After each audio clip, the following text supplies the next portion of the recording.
Pertama soal bahwa sudah menyiapkan acara deklarasi atau acara perayaan dan sudah pesan perlengkapan segala macam, itu jawabannya gampang sekali. Bahwasanya kita sudah melihat dari indikasi hasil survei ya dan analisa-analisa lainnya bahwa 02 akan menang. Dan sebaliknya saya mau mengatakan begini, kalau 01 tidak menyiapkan dan tidak pesan alat band, 01 sudah memperkirakan dia akan kalah gitu loh. Karena kalau dia akan memperkirakan akan menang, dia udah pesan juga.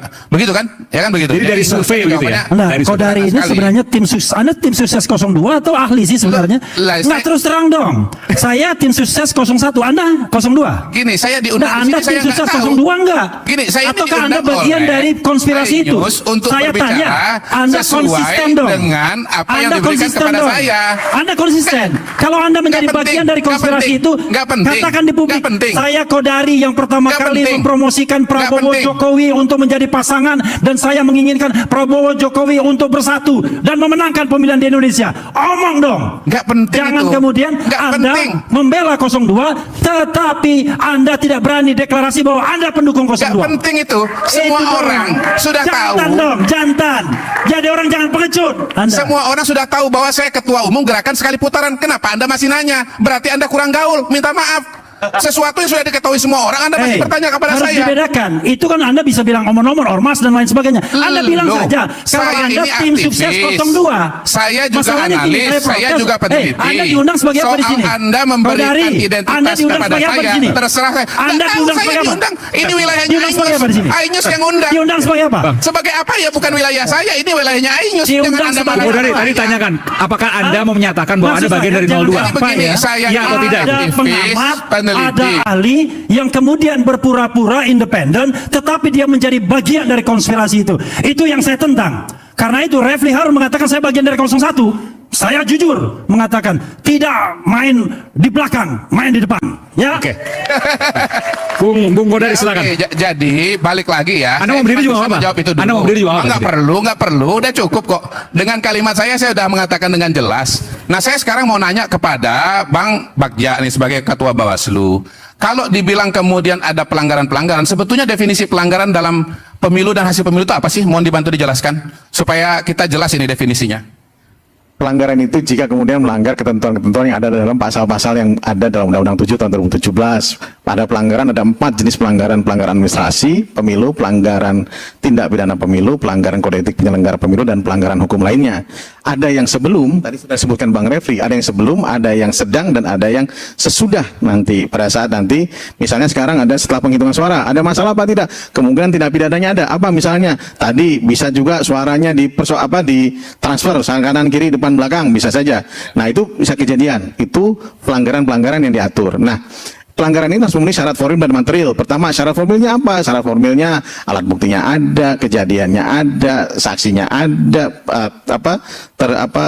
pelakunya ada, dan itu harus dibuktikan dan harus precise. Ya nanti pasti Bang Rocky protes ini.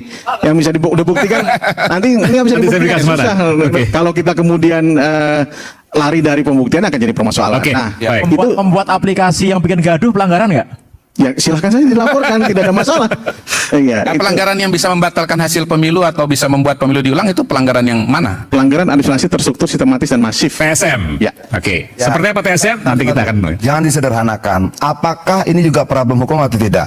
Pasal 32 ayat 1 dan pasal 48 Undang ITE. Setiap orang dengan sengaja dan tanpa hak atau melawan hukum dengan cara apapun mengubah, menambah, mengurangi, melakukan transmisi, merusak, menghilangkan, memindahkan, membunyikan suatu informasi elektronik dan atau dokumen elektronik milik orang lain atau milik publik, sirekap, dia melanggar hukum.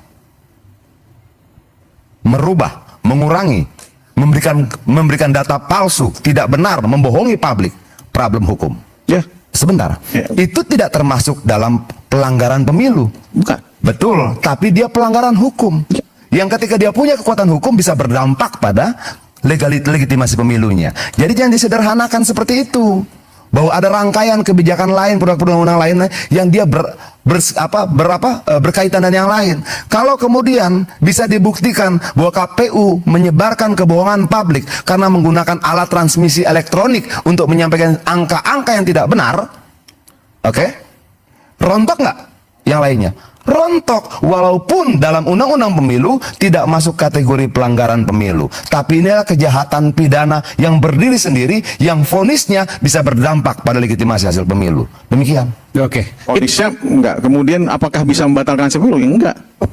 Gini, batalnya hasil pemilu tidak cuma karena satu. Nah, Tidak cuma karena dalam Undang-Undang 7 tahun 2017 itu jelas nanti sengketa hasil di Mahkamah Konstitusi. Kemudian pelanggaran hukum pidana lainnya, apakah membatalkan hasil pemilu? dia Nah, tidak membatalkan secara serta-merta, tetapi dia mengurangi legitimasi hasil pemilunya. silahkan kalau itu kami. Oh, iya dong.